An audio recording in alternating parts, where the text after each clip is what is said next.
Welcome back to another episode of the Unlockable podcast. Today we're going to be talking about Nintendo's year in review and Nintendo's decade in review, and we're going to talk about the future, the 2020s. So let's go ahead and dive right in.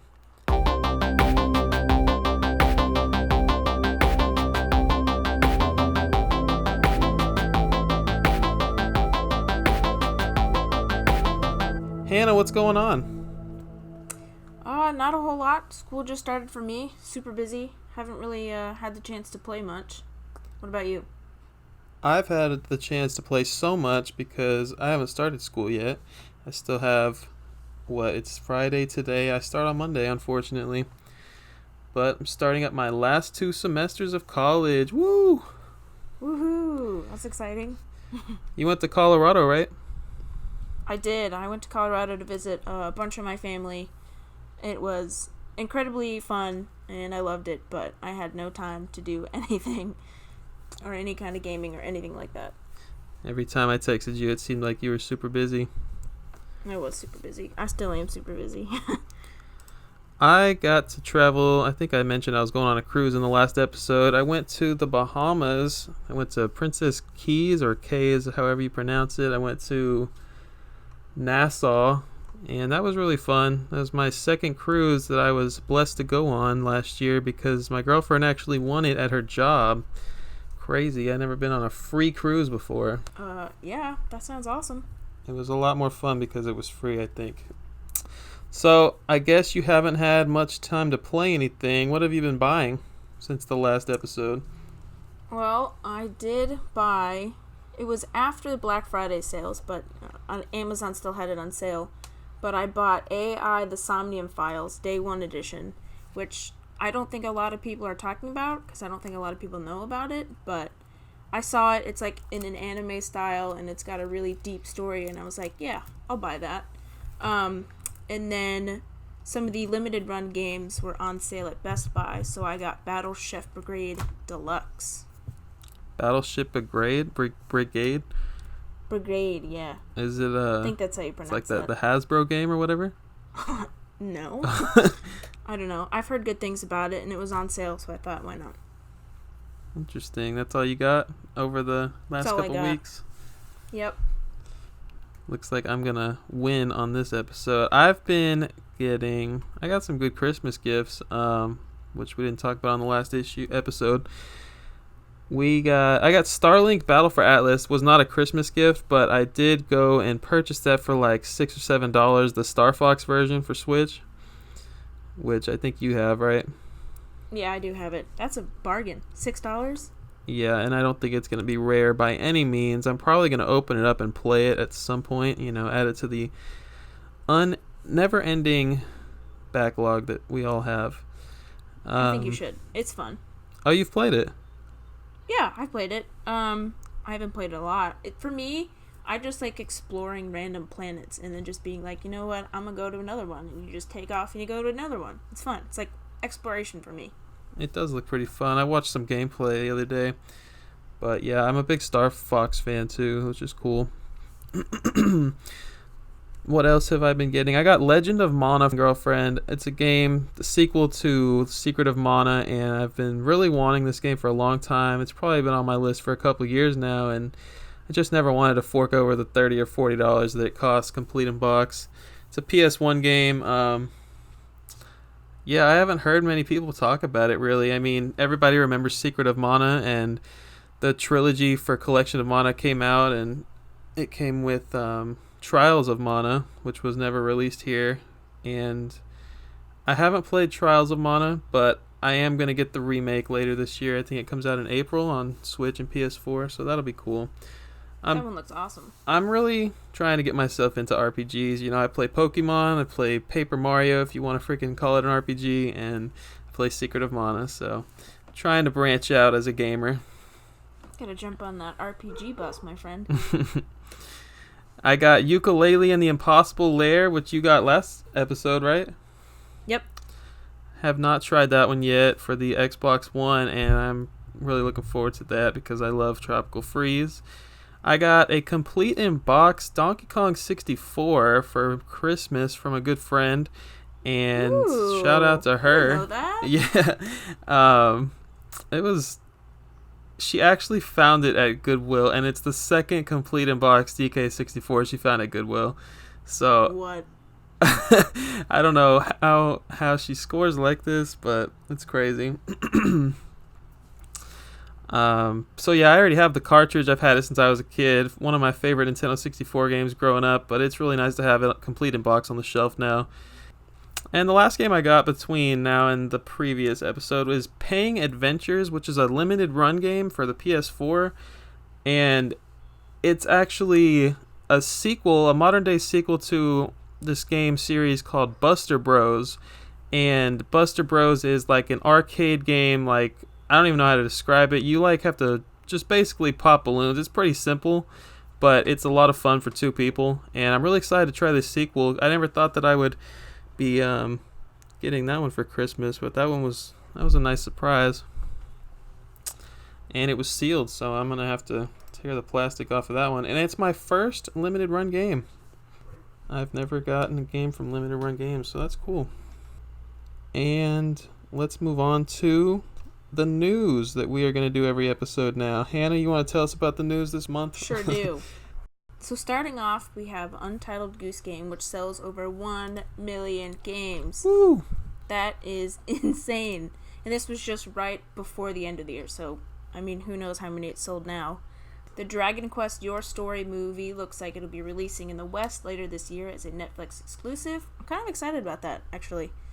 I don't really know much about it. I've never seen any advertisements or anything for it, but it looks interesting. Definitely check it out because I have Netflix. Yeah, and you're starting to get into the Dragon Quest games now, right? Yes, I am. I really want to play 11. I've played the demo, but I haven't actually played the full game yet. Nintendo is reportedly bringing at least 2 more Wii U games to the Switch. That means they're porting over 2 more games, which, I don't know, that's just the rumor mill, isn't it? I don't know if that's actually been confirmed. I think it was...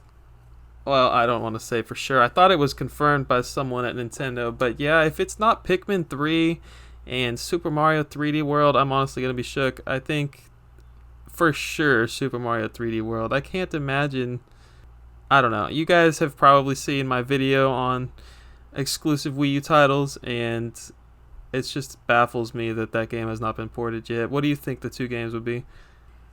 See, I don't know. It depends. If Nintendo's gonna come into 2020 with the direct that we think is gonna happen with a new Mario game, like a new one, like a Super Mario Odyssey 2 or whatever, I don't think it'll be a port of Super Mario 3D Land or 3D World, but it's possible. I don't know. It depends. I think for me, what I really want to see is Xenoblade Chronicles X, just because I'm a huge fan of that series and I'd love to play it on the Switch. But I don't know. That's a hard one. It might be Pikmin 3. It could very well be Xenoblade. Those are definitely the top 3. There aren't that many left to port over. Wonderful 101. Yeah, platinum games, yeah.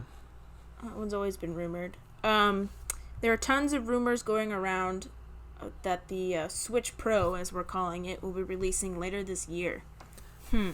Would you drop everything and go buy that? Only if they had a Zelda one come out. If it was, like, cool and the Joy-Cons, like, I don't know, were gold or something, or, like, with the Breath of the Wild, like, the blue pattern. I don't know. If it was a Breath of the Wild 2 or any other Legend of Zelda, absolutely yes. But if not, probably not. I don't know. I think the Switch runs games, obviously, well enough. I don't think I really need a Pro. I don't need a Pro, and I've never been one to buy Pro consoles in the past just because of finances, but I think it would be cool to have it if it was 4K or something like that. I mean, who knows? But it definitely seems like this thing is coming into fruition, right? Yeah, I mean, I don't know. Nintendo is just so unpredictable. It's really hard. But there's a Switch Lite, so, like, why not? Everybody predicted the Switch Lite, and everybody's predicting a Switch Pro. So, I mean, the rumors lead somewhere, I suppose. Alienware unveils concept UFO. Wow. Pretty much, it's just a Nintendo Switch but for PC gaming. That's what I'm understanding of it too. It looks like you're just gonna be able to take your Steam games or whatever on the go. Scares me a little bit. Yeah, you think it's gonna be competition? I don't know. Well, we all know how Sony does with their handhelds and how Nintendo just totally crushes them. So, who knows? I think the biggest downside for this thing will be its price point. By the time this comes out, you can get a freaking Nintendo Switch or a Switch Lite for under $200. This thing is going to be coming out for probably $500 if I had to guess. Oh gosh. Yeah, I don't know. We'll see. Guess we'll see. PS5 logo revealed, and holy crap, people are talking trash. I don't even understand it. I think people would have been okay if they didn't build it up to this super amazing thing that was gonna happen, and people are like, they literally just deleted the 4 and added a 5.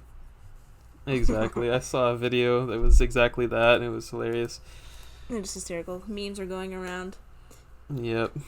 Tons of new arcade 1-up cabinets being announced at CES. So, Data East compilation with 4 games. Digital pinball machines, which include Star Wars pinball, Attack from Mars pinball, and more. And then there's the Sega's Golden Axe sit-down style Star Wars cabinet. And then Frogger, an NBA Jam 4-player cabinet, which supports Wi-Fi for online play. Wow, that's Have you seen any of these new pictures that are surfacing? No, actually. I did not know about this. The fact that they are doing online play for an arcade cabinet is very interesting. It kind of reminds me of the discussion we were having last week with the mini consoles, or last month, I'm sorry. But yeah, I think that's pretty cool. I think that the sit-down style arcade cabinet for Star Wars is going to cost a fortune. What does that even mean? I can't imagine. Like a racing game, whenever you go to the arcade and you sit down, you got the steering wheel and everything. It's kind of like that. Oh. Yeah, I can't imagine building that and everything, but I think some diehard Star Wars fans are going to enjoy that. That'd be kind of cool. I mean, expensive. Same thing with the Wi-Fi. That one's going to be more expensive as well. And these digital pinball machines are... I don't know how I feel about that. I've never played a digital pinball machine, but it's a screen instead of actually hitting the ball and with the paddles and everything. I guess that could be cool, but I don't know. They got partnerships with Bally and Williams, which are the big names in pinball. So, we'll see how that goes with Arcade 1-Up. They've definitely been doing better since their initial launch a couple years ago. Oh, alright. Well, that's interesting. And then Hyperkin is releasing a cube-shaped console that will play every Game Boy Color, and every Game Boy Advance cartridge. That's kind of neat. Cool for people that are into that. And then lastly, we have the Pokemon Direct, which came out yesterday as of recording this, and they announced that Pokemon Mystery Dungeon Rescue Team DX is coming to the Nintendo Switch. It is a reimagining of the 2006 original Mystery Dungeon. I've never played a Mystery Dungeon game, but the trailer looked interesting, so maybe I'll pick it up. Who knows? And then Pokemon Home was, I don't know, we just got more information about it. We were talking about this a little before the show. You said you had no idea what it was. Pokemon Bank or whatever on the GameCube. Do you know about that game? No. It's not really a game. You could order it from Nintendo of New York back in the day, and it's essentially just a place to store all your Game Boy Advance Pokemon games, into. It's literally a storage device, and that's what this is. The 3DS already has something like that, and I forget what it's called, but you can put all your 3DS Pokemon onto the... It's like a cloud storage for your Pokemon, basically. And now I think they're making Pokemon Home. I think it's an app for your phone, or maybe it's a Switch app. I don't remember. But you're going to be able to use all your Pokemon from the 3DS and the Switch games and put it all on Pokemon Home as like a cloud storage for your Pokemon. Does that make sense? Yeah, it does, but that's such a weird concept for me. I think a lot of people are very serious about it, but I'm not one of them. Oh, I'm absolutely positive people are really serious about that. And then finally, Pokemon DLC packs were revealed for Pokemon Sword and Pokemon Shield. It's 2 packs. Well, it's 1 DLC, but it comes with 2 packs. So the 1 DLC is $30, and then you get 2 separate packs. One, I think, is June or July of 2020, and then the other one is fall. And it adds 200 Pokemon, so that means new Pokemon and old Pokemon. New to the game. And this is actually really cool. People who choose not to get the DLC can trade for the DLC Pokemon, which I think is really awesome. It is really awesome, and I think the internet would blow up if they didn't add that in there, but a lot of people are complaining right now about the DLC. You know, first time a Pokemon game having DLC, people are not wanting to spend $90 on a single game. And I can understand that, but at the same time, we're used to getting Pokemon Silver, Gold, and then Crystal. You know, we get Diamond, Pearl, and then Platinum. And really, instead of spending $50, $60 on a brand new game, you're paying $30 for that additional game version, if you want to call it that. You know, I didn't think of that, but actually that makes a lot of sense. And plus, people don't like DLC regardless. Yeah, I've never once bought DLC, and you know, I think it's gonna become a normal thing for Nintendo. Did you see what they did with Mario Kart Tour? Oh God! You have to pay to play as Mario in Mario Kart. Yeah, that's bad. That's really bad. So that concludes the news. I did forget to mention what I've been playing. So if anyone cares, I've been playing the Mummy Demastered still. I've been playing that one off and on. Pokemon Shield I managed to beat, and I've been playing after the credits a whole lot. It's a fantastic game. I might get the DLC. You know, I've never bought DLC before, but it might be worth it. We'll see how I feel in June. Untitled Goose Game was a game I beat at the end of last year, at the end of the year in 2019. Really fun game, really, really short. I mean, it probably took us 3 hours or less to beat it. Have you tried it? You don't have it on Switch yet? No, I don't, because I'm kind of waiting for it to be a physical release. I know that sounds stupid, and if I wait for games like that, which I still do, it'll probably never come out, but it's so hard for me to buy a digital game. It really is. I don't think that's stupid at all. I think a lot of people are like that. And a lot of people, I mean, a lot of times you get the game that you've been waiting for. I don't know when Cuphead's coming out. That one's been waiting for that one for 2 or 3 years now. Oh yeah, that's been rumored to get a physical once everything, like all the DLC and everything comes out. So who knows? Shadow of the Tomb Raider, I'm probably going to beat that one tonight or tomorrow. Been playing that one for probably the entire year. I've been playing that one off and on. That is the 3rd game in the Tomb Raider series of modern Tomb Raider games, and it's awesome. All the games kind of like blur together for me because none of them are really that different from each other, but really excellent games. I just got Outrun on my Switch, which is a digital M2 game for the eShop, and eShop is having a huge sale right now, so I decided to pick it up. It was $2 off. Why the heck not? And my gold coins were going to expire soon, so I figured I'd use them before they expired at the end of the month. Other than that, I've just been playing Rocket League, and Splatoon 2 I actually picked back up recently. Forgot how much fun Splatoon 2 is. Rocket League. It's like my least favorite game ever.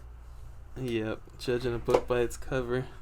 I absolutely am. You hit soccer balls with cars. Hot Wheels. I don't Soccer balls understand. with Hot Wheels. It's amazing. I don't understand. Alright, let's get into today's topic at hand. We're going to talk about the 2010s for Nintendo. We saw the Wii die, we saw the Wii U live and die, and we saw the Switch be born in 2017, and the Switch has just been doing amazing. I think it's safe to say that the Wii was a huge console. I mean, it was a big deal when it came out. But by the 2011, the Wii was really people were moving on to 360 and PS3. I think a lot of people were outgrowing their Wii, and when you look back at it, a whole bunch of the important Wii games were out by 2010. 2011, 2012, it was dying down. People were starting to move on. And then the Wii U came out in probably the end of 2012, I want to say. And we all know how well that one did. And the Switch came out in 2017 with Breath of the Wild, Mario Odyssey, Mario Kart 8 Deluxe, and Splatoon 2. And Nintendo has really been riding that high wave. The Switch just keeps breaking records. It's doing great. Every single time we see a new news article, the Switch is breaking records. Mm-hmm. So even though the Wii came out in 2006, Ubisoft may have just released its final game for the console just a couple of weeks ago. Just Dance 2020. Oh, man. Isn't that amazing? I'm sure all those grandmas that play that are so excited. I wonder if any game will be coming out in 2020 for the Wii, because that one actually released in December of 19. Oh my god. Meanwhile, it did not come to the Wii U. I don't think anybody was shocked about that one. Rest in peace, Wii U. You can't even get Just Dance. So overall, best games of the decade. We're going to take turns talking about a few of our favorites and some games that we've played.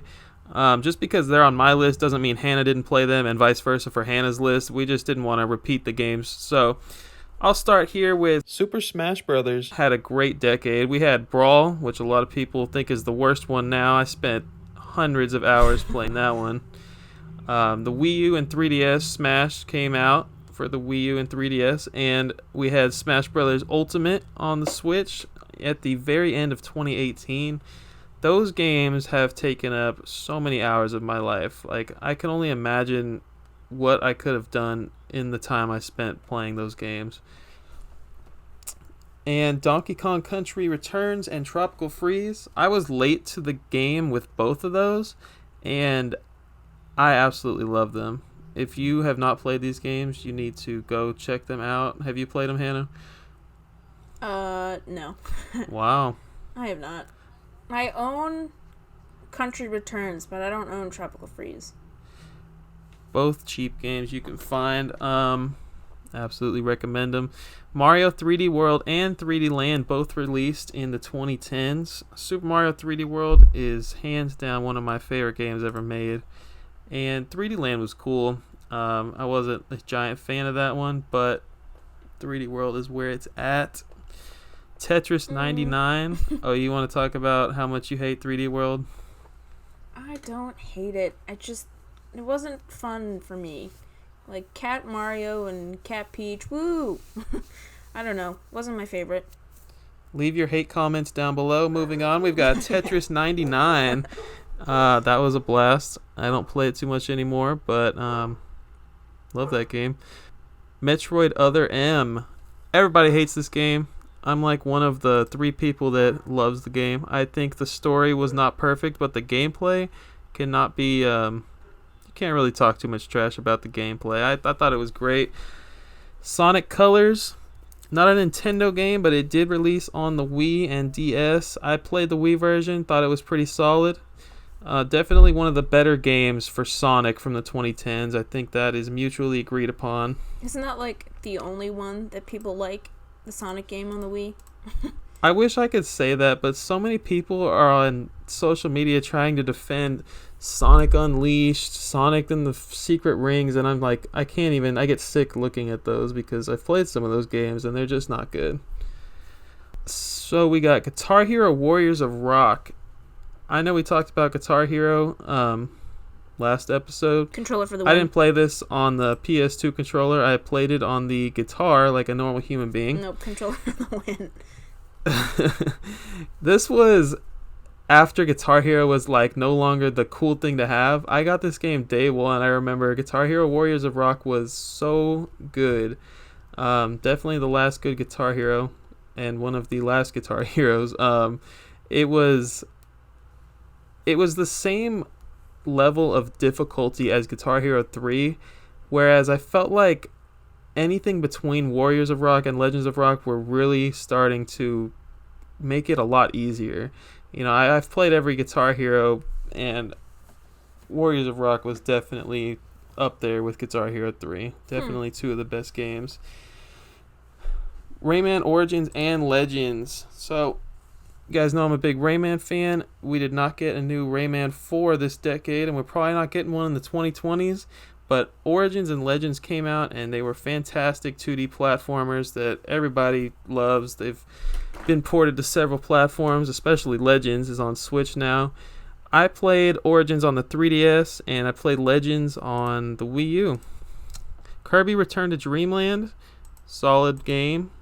Wish these games were a little bit more difficult, but can't really complain too much when it's a pink ball of joy named Kirby. Animal Crossing New Leaf. Don't have to say much about that one. That was definitely one of the greatest games this decade. Definitely the best Animal Crossing to come out so far. Had a lot of fun with that one, and as with everyone else, I'm pumped for the new game to come out this year. Shovel Knight and its many DLC packs released in the 2010s.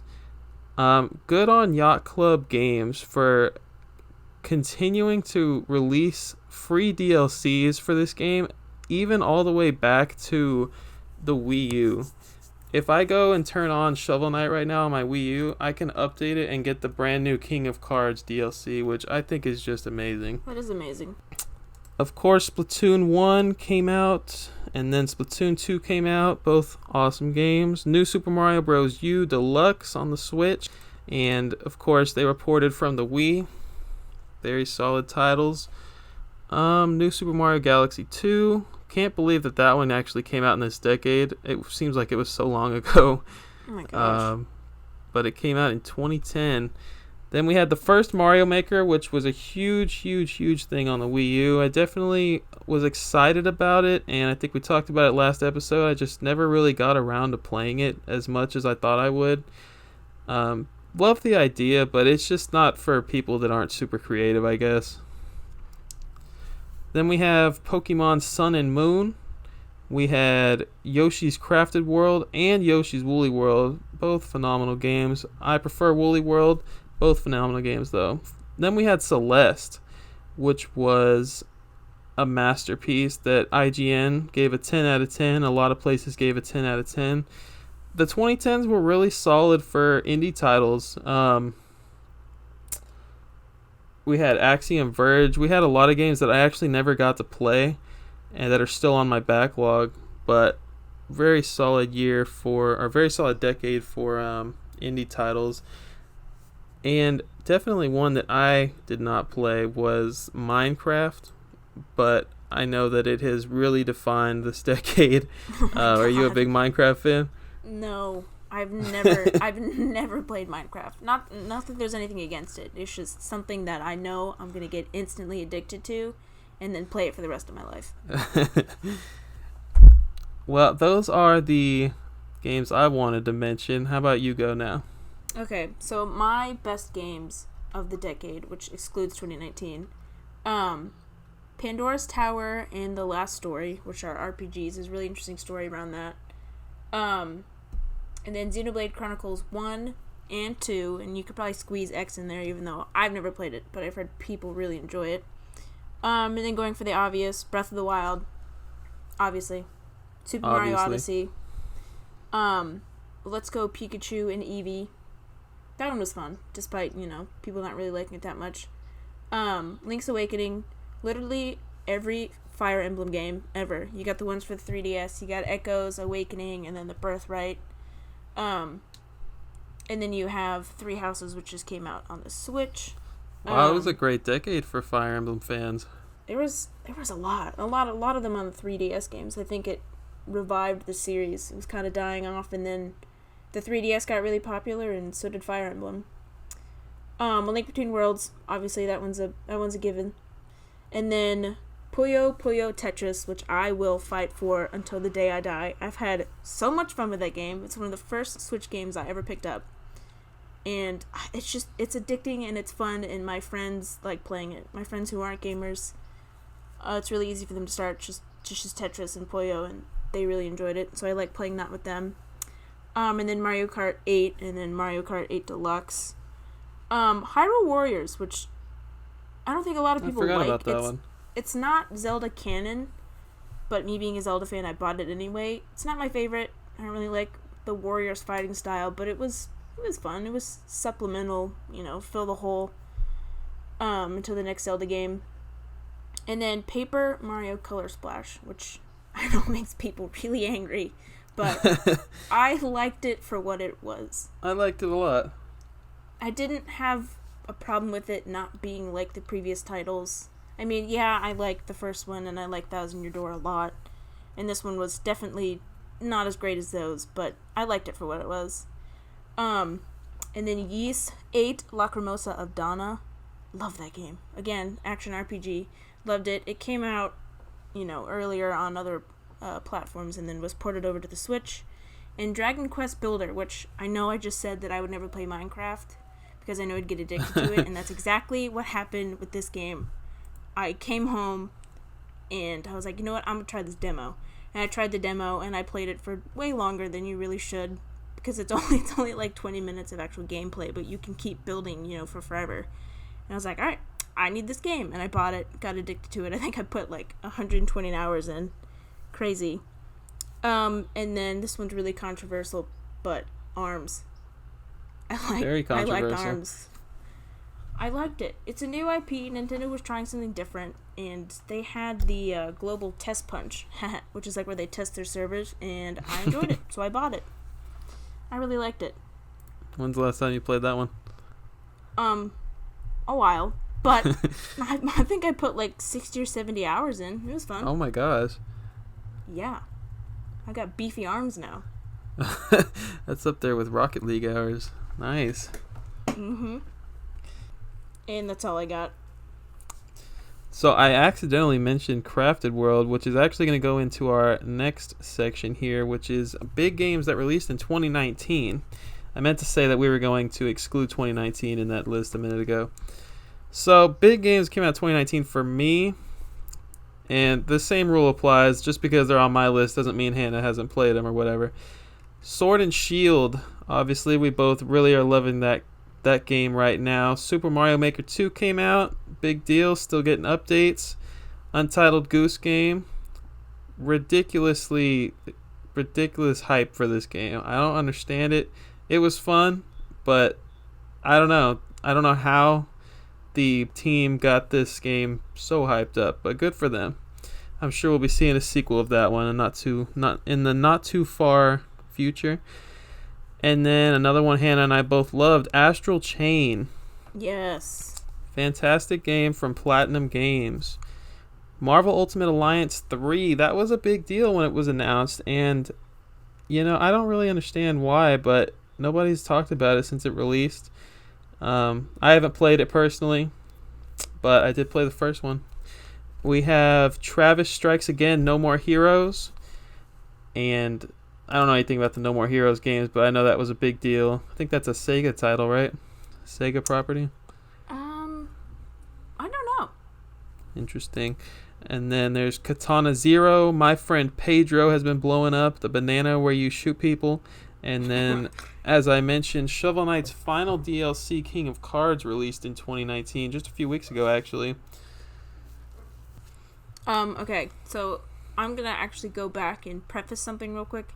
So in my best games of the decade, they're more towards the second half of the decade, because honestly, 11-year-old me, 12-year-old me was stupid, and she wasn't a super adventurous gamer. So a lot of my best games from the decade are when I really, really got, serious about collecting and serious about gaming and kept up with the times. So don't give us crap about that in the comments. So my big games... we were born in like 96 and 97 for you? Yeah, give us a break. Okay. So big games that came out in 2019. First one would be Mario and Sonic go to the Tokyo Olympic Games. I didn't pick that one up, but honestly, it looks super cool. I like the one that came out on the Wii. I know, it's just a sports game. Why not? Fire Emblem Three Houses, which I mentioned earlier. I also mentioned Link's Awakening earlier, but that one also came out in 2019. And then Cadence of Hyrule, which is an indie title, but it uses, the Zelda IP, so Right. it was probably, arguably, one of the biggest indie games, or would you not consider it indie because it goes into Nintendo's property? I don't know, it's like, I don't know where to classify that. You played that one, right? No, actually not. Okay. Once again, I'm waiting for it to come out physically, but I don't think that'll ever happen. And then the next game is Dragon Quest Builders 2, which I have not played, but I heard it improves upon 1 so much it's not even funny. And then the port of Dragon Quest 11 came to the Switch, and then Daemon X Machina, which I played the demo, and it just wasn't a game for me. I don't really like sitting in giant machines and beating things up and doing missions, but it looked cool. The graphic style was nice. I heard so much about that game. I don't even know what it's like. What's a mech game? Yeah, it's what you'd classify that as. Not my thing, but looked cool. Interesting. Important games of the decade that neither Hannah or myself played. I'm sure we'll get some crap for some of these. No More Heroes 2 was a big deal when it dropped. We had Golf Story. I think that was 2018, 2019. It's like an RPG golf game, which honestly I think looks pretty freaking cool. Mega Man 10 released in 2010. Sonic the Hedgehog 4 Episode 1. I think that was a WiiWare title, or it was something where it was digital only. I remember that. Mario and Luigi Dream Team. Mario and Luigi Paper Jam. Both series. So Paper Jam was like a mixture of Mario and Luigi series and Paper Mario series. I've played Paper Mario and I've played Mario and Luigi, but I have not played either of these titles. Have you played either of these 3DS games? No, I have not. My 3DS game collection is sorely lacking. Phoenix Wright Ace Attorney. I know people are in love with these games. Axiom Verge and Hollow Knight were both two just phenomenal games, apparently, that I have not played yet, and they're both on the backlog. Speaking of Mega Man 10, though, I forgot to mention Mega Man 11 was a big deal. It came out in 2018? Definitely this decade. I don't know if it was 2018 or 2019, but I have played that one, and it's a lot of fun. Very cool of Capcom to revive that series, which had not gotten a brand new game since 2010. So, we've discussed 2019 and the entire decade of Nintendo and the top games and everything. What are some games that you are looking to see in 2020 and beyond, Hannah? Okay, well, first and foremost, obviously, Skyward Sword remastered for Switch. I've been wanting that for so long, and I think everyone else in the Zelda community that likes that game is like, please, Nintendo, please just bring it over. From what I understand, most of the Zelda community does not like that game. No, there is a huge pocket of people like me in the Zelda community who are like on the same page. Just a pocket, like, yes, huh? Please, Nintendo, please. Why won't you? And it would be perfect because we have motion controls on the Switch and it would just work so much better. I don't know why they don't do it. My next one would be Oracle of Ages and Oracle of Seasons remastered, like the Link's Awakening style. I think that would be really cool to like release it in a double pack. Probably will never happen. I don't see why not. While I'm mentioning Zelda things, why not do Ocarina of Time and Majora's Mask? I mean, people are asking for it. It'll sell like crazy. Why not? And then we were talking about it earlier, but the next Paper Mario game that returns to what made the series so great. I don't know how they're going to do that. Like, hire the original people that worked on it, or I don't know, but I'd like to see it. Or at least maybe a remaster of 1 and 2 and bring it over. I don't know, something Paper Mario. And the next one, I'm not a super huge fan of Pikmin, but I know there's a lot of people out there who really like it, so either Pikmin 4 or a port of Pikmin 3 from the Wii U, or even like a triple pack, Pikmin 1, 2, and 3. I think that'll sell okay, maybe. a lot of people talking about this thing called Nintendo Kart, which would be just, like Super Smash Brother characters, but in Mario Kart. So there's already Link and Animal Crossing characters now in Mario Kart, so why not bring over Samus? Can you imagine, like, Ike or Marth riding a freaking motorcycle? I mean, why not? So that would be called Nintendo Kart. And then to tie into our last podcast, which you can go check out, I would really like to see the Nintendo 64 mini console. Or if not that, then at least bring over Nintendo 64 games to Nintendo Switch Online. I think that'd be awesome. We have NES and SNES, so why not Nintendo 64? And then Breath of the Wild 2. I need it. We all need it. We want it. We want more teasers. We want it to come out. We want a confirmed date. And then this one's pretty wild, but maybe a Baten Kaitos remaster? I don't know if I talked about this earlier, but it's by the same people that came out with Xenoblade Chronicles 1, 2, and X. Super huge fan. Would love to play those, because those are super expensive. Locked onto the GameCube, yeah. They are super expensive. And then Super Mario Party 2. I know you have some thoughts about Super Mario Party 1. Yeah, if you want to talk about Mario Party, I would absolutely love Super Mario Party 2. Don't get me wrong. Or just, Mario Party, I guess it's 12 now. Whatever you want to call it. The first one, Super Mario Party, really lacking in the maps area. Really great mini games. But 5 maps, Nintendo? We need some free DLC. We need an update. 5 maps? You kidding me? And they're all so short. No, I'm going to go on a rant. Just move on. Okay, and then next would be Bayonetta 3. I think it's all but confirmed to be coming at some point. I mean, they announced it like 3 years ago, and then we haven't really seen anything else. 3 years? Yeah, I think so. Maybe 2 years. Oh my gosh. Maybe it was 2018. I know it's coming, but I don't know when. It was in one of the first presentations for the Nintendo Switch. So I think you're right. That's a long time. And then we talked about it last podcast, but the next Tony Hawk Pro Skater. Would love to see it, but it'll probably never happen. Absolutely, we need it. And that's all I got. So what do you want to see in 2020? There's this little series that people keep begging for. It's called F-Zero. Do you think we will ever see another F-Zero? I don't know.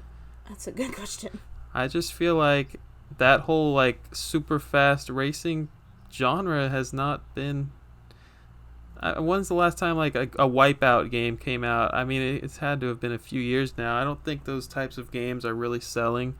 They got Mario Kart. I don't see them making a new F-Zero game personally.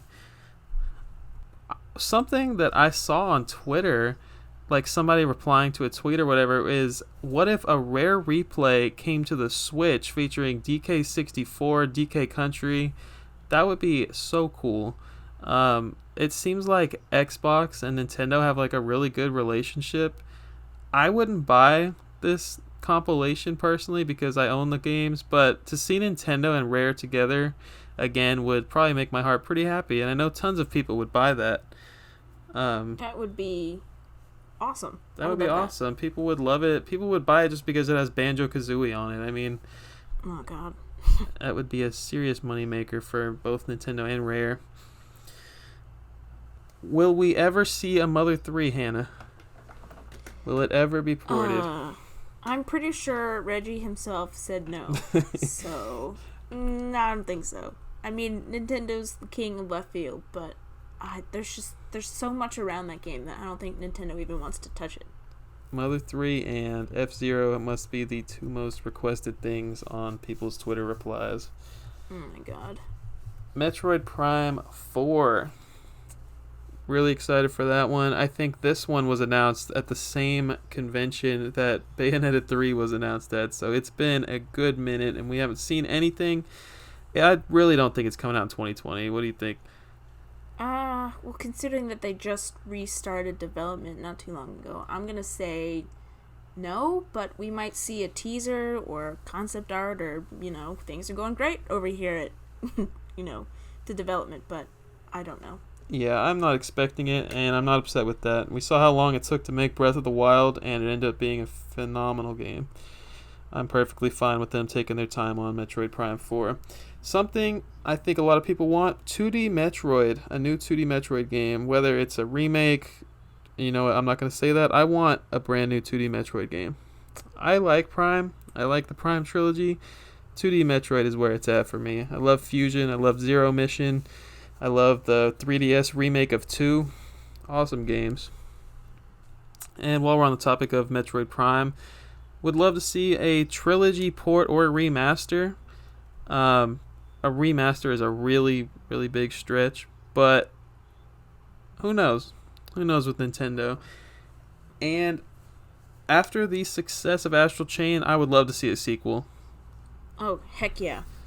The story was totally left off where it could be continued, and I just love that game. It was a blast.